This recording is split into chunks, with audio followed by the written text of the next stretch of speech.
Day 3 of CHD awareness is surgeries. We opted for surgeries.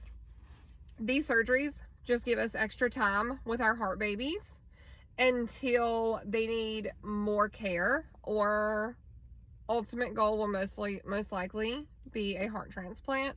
So the extra time that we get with these kids would push them hopefully into adulthood, where they could receive an adult heart transplant at that point. The first surgery is called the Norwood. It is done very quickly after birth.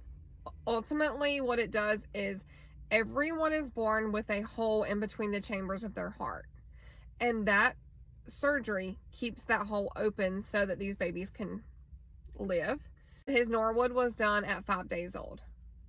He did okay with it at first, then he got an infection. He had to stay in the hospital for an extended amount of time because of the infection. So we went to the Ronald McDonald House for a week after that surgery, just to make sure they could watch him, make sure he was close by the hospital. He did great. We got to come home for a week. It was supposed to be longer, but after they did the heart catheterization before his second surgery, his numbers plummeted and his oxygen saturation was very low. Like, it got down into like the single digits. It was very scary at the time. Went ahead and did the Glenn. He did okay with it. Things called chylothorax, like fluid buildup around his lungs that it would collapse his lungs. My breast milk for him was too fatty at the time, and we just had to change him off of breast milk to formula. He was in the hospital that time for his second surgery, around 4 months also. And then his latest surgery was his Fontan. That is the last surgery of the 3 scheduled surgeries. And this part connects the right side of the heart to the bottom part of his body. So it gives him more of, he's not as blue anymore.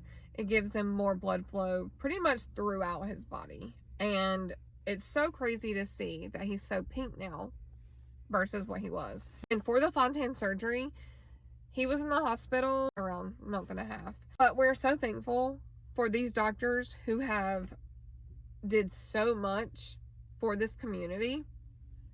These 3 heart surgeries, that didn't happen right away.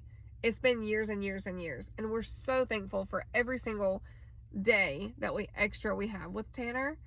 And the next step is pretty much waiting. He's stable now. We're so thankful he's stable, but we don't know what's to come. So if you'll send him prayer up for him, Tanner Joe will be so grateful.